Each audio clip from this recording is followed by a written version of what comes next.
Saudara sekalian, selamat berjumpa kembali dalam PJP Ginting Channel Opini Kebangsaan.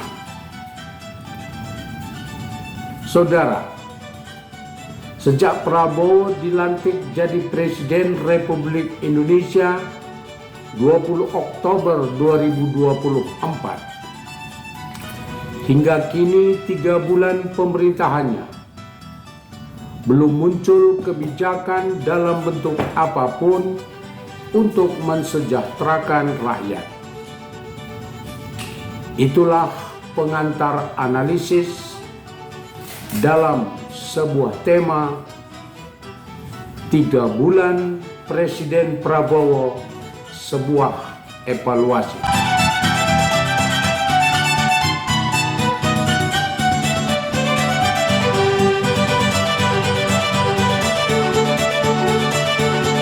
Saudara, ketika Prabowo dilantik jadi Presiden 20 Oktober 2024, tidak muncul optimisme dari pengamat ekonomi, politik, hukum, bahwa Indonesia akan lebih baik dari sebelumnya.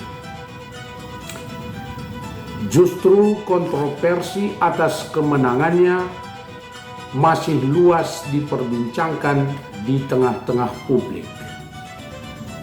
Keterlibatan rejim Jokowi ditengarai sebagai faktor utama kemenangan Prabowo secara tidak demokratis.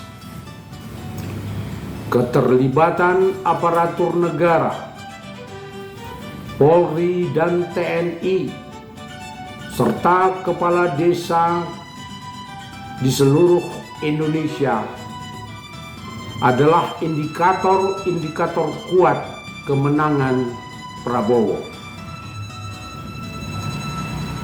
Janji kampanye kepada rakyat tentang pemberantasan korupsi, meningkatkan kesejahteraan rakyat, meningkatkan perekonomian negara, tidak ada tanda-tanda dalam kebijakannya 3 bulan terakhir ini. Prabowo yang dideskripsikan sebagai jenderal berpengalaman, memiliki kekayaan yang signifikan, politisi dan pengusaha berpengalaman, menguasai geopolitik dan geostrategi secara mendalam, tampaknya terlalu dibesar-besarkan bila dilihat dalam 3 bulan pemerintahannya. Mari kita lihat apa yang terjadi dalam 3 bulan terakhir ini. 1.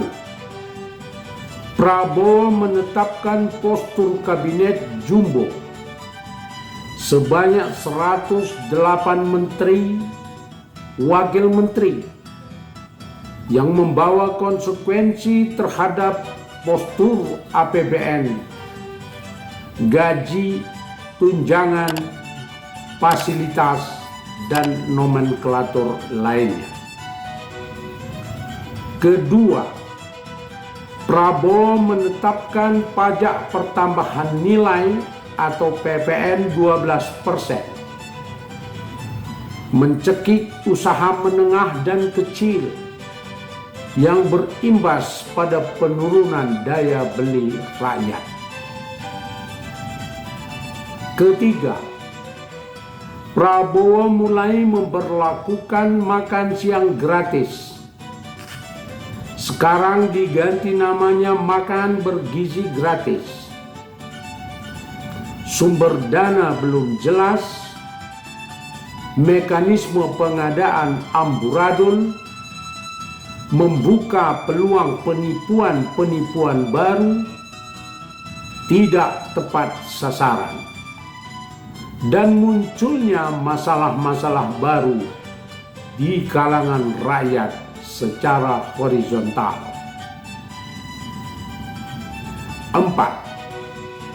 Prabowo menegaskan pembangunan IKN tetap dilanjutkan. Sumber dana masih dipertanyakan, investor yang masuk ogah-ogahan, persoalan tanah masih luas dan belum terselesaikan.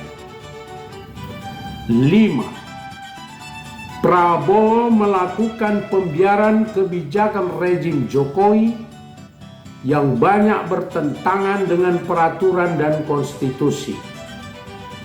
Antara lain, proyek strategis nasional di Rempang, PIK 2 di Tangerang, yang telah banyak membawa korban rakyat kecil hanya untuk kepentingan oligarki.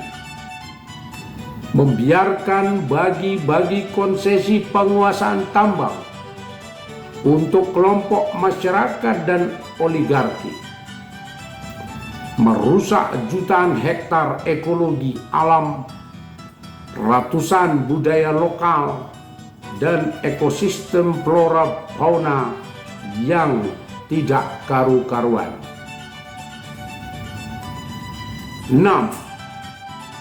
Prabowo melakukan pembiaran terhadap berbagai undang-undang yang hanya jelas-jelas menguntungkan pengusaha dan penguasa, seperti Undang-Undang Cipta Kerja, Undang-Undang Kesehatan, Undang-Undang Pendidikan, Undang-Undang TNI dan Polri. 7. Prabowo membiarkan Undang-Undang Komisi Pemberantasan Korupsi yang nyata-nyata penuh aroma kekuasaan politik, bukan lagi penegakan hukum.